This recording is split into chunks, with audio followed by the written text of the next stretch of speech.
a lot of ქართულად ითარგმნება როგორც ბევრი. ის ამერიკულ ინგლისურში გამოითქმის როგორც a lot და მისი სინონიმია სიტყვა lots of, რომელიც ასევე ითარგმნება როგორც ბევრი.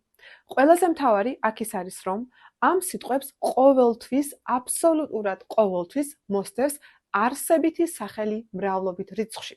მაგალითად, a lot of books, a lot of apples.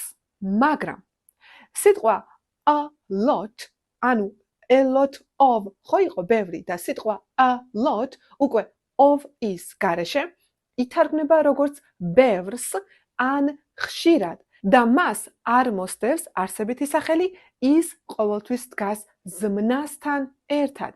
მაგალითად, I run a lot. მე დავრბივარ ბევრს ან მე დავრბივარ ხშირად. ან I read a lot.